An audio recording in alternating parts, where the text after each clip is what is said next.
सभी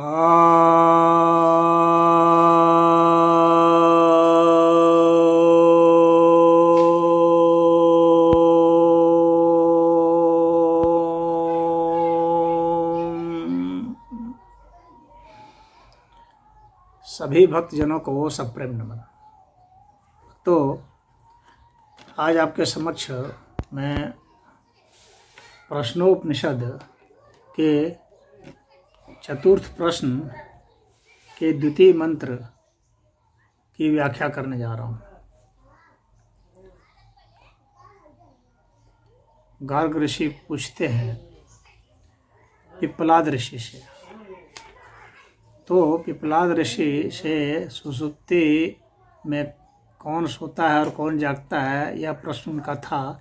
तो उस पर पिप्पलाद ऋषि उत्तर देते हैं, तस्मै स होवाच यथा गार्ग मरीचयो अर्कस अस्तं गच्छतः सर्वा एतस्मिन् तेजोमण्डल एकी भवन्ति तः पुनः पुनरुदयतः प्रचरन्त्येवं ह वै तत्सर्वं परे देवे मनुष्यैकी भवति तेन हयेरेष पुरुषो न शृणोति न पश्यति न जिघ्रति न रश्यते न स्पर्शते न अभिवदते न आदते न आनन्दयते न विसृज्यते न यायते स्वपिति त्यागचक्षते।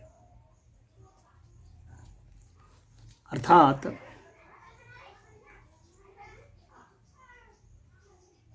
तब उससे कहा, अर्थात पिप्पलाद ऋषि ने कहा कि हे गार्ग,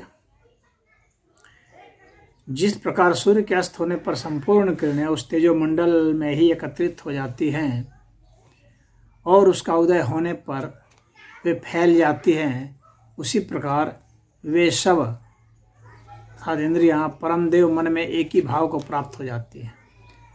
इससे तब वह पुरुष न सुनता है, न देखता है, न सूंघता है, न चखता है, न स्पर्श करता है, न बोलता है, न ग्रहण करता है, न आनंद भोगता है, न मलोत्सर्ग करता है और न कोई चेष्टा करता है, तब उसे सोता है, ऐसा कहते हैं।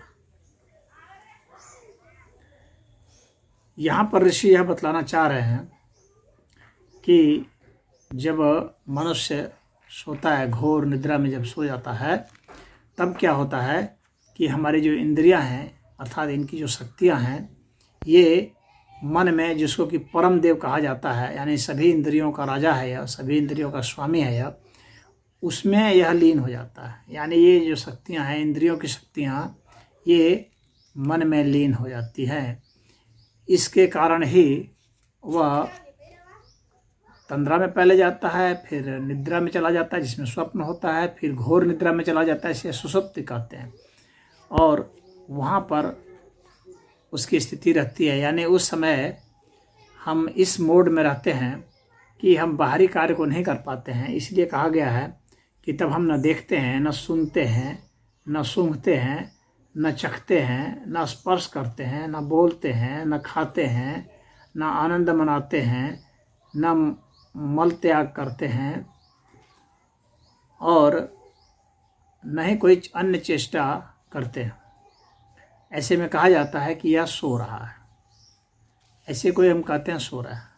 हालांकि अन्य जो क्रियाएं हैं, दिल का धड़कना, श्वास प्रश्वास का होना, भोजन का पचना, यानी अंदरूनी जो क्रियाएं हैं वे चल रही होती हैं। हमारे जो रोग प्रतिरोधक क्षमता है वह भी सक्रिय रहती है, भीतर में रिपेयरिंग हो रही होती है। कहा जाता है, विज्ञान बतलाता है कि दिमाग इस समय सबसे ज़्यादा सक्रिय होता है और अपने को रिपेयर कर रहा होता है। तो जब हम गहन निद्रा में चल रहे होते हैं, उसमें शरीर हमारा पूरा कैसे आराम की स्थिति में चले जाए, रिपेयर कैसे हो जाए, तरोताज़ा कैसे हो जाए, इस पर जो है शरीर कार्य करता रहता है। तो यह यहाँ का मतलब है। यहाँ इसमें जो दृष्टांत दिया गया है, हालांकि मैं इस दृष्टांत से सहमत पूरा नहीं हो पा रहा हूँ। इसमें यह कहा जा रहा है कि जैसे जो सूर्य है वह जब अस्त होता है तो अपनी किरणों को समेट लेता है, तो ऐसा देखने में नहीं आता है। अस्त पृथ्वी के संदर्भ में होता है, उसकी किरणें तो निकलती ही रहती हैं, किरणें वापस सूर्य में थोड़ी लौटती हैं। वैसा नहीं होता है कि किरणें वापस नहीं लौटती हैं। किरणें तो सूर्य से जो निकल रही हैं वो निकलते ही रहती हैं वायुमंडल में, वातावरण में, आकाश में, वे पुनः सूर्य में प्रवेश नहीं करती हैं। तो इसके दृष्टांत से मैं सहमत नहीं हो पा रहा हूँ। हालांकि जो वह दृष्टांत है कि जो इंद्रियां हैं उनकी शक्ति मन में चली जाती है और पुनः जागने पर वह मन की शक्ति पुनः इंद्रियों के पास आ जाती है और फिर से इंद्रियां जो है अपना कार्य करने लगती है, यह तो सही है। तो इस विषय में तो मैं कहूँगा कि इसमें तो यह सही दिया गया है, परंतु इसका जो प्रथम जो दृष्टांत है, पहली जो पंक्ति है जिसमें सूर्य की किरणें का वापस उसमें जाने का बताया गया है, यह उचित नहीं है, यह विज्ञान सम्मत नहीं है। अब इसमें कुछ लोग जो है अपना छाती माथा भी पीट सकते हैं कि ये कैसे कह रहे हैं, श्रुति में गलती कैसे हो सकती है, परंतु जो गलती दिख रही है वो तो कहूँगा ही। और यदि किसी को आपत्ति है तो वे इसका विज्ञान सम्मत उत्तर दे सकते हैं, स्वागत योग्य है। पृथ्वी के संदर्भ में अवश्य है कि पृथ्वी में अंधकार, जिस भाग में सूर्य नहीं चमकता रहता है वहाँ हम कह सकते हैं कि यहाँ पर अंधकार है, तो वहाँ के लिए तो कह सकते हैं कि सूर्य की किरणें समेट ली गई है, इस अर्थ में कि मतलब वहाँ किरणें नहीं पड़ रही हैं। समेटने का मतलब यह तो कभी भी नहीं है कि सूर्य में किरणें चली जाएंगी। एक बार सूर्य से किरणें जो निकल जाती हैं वे वहाँ कभी भी लौट के नहीं जाती हैं। तो इसमें इतना ही। ओम।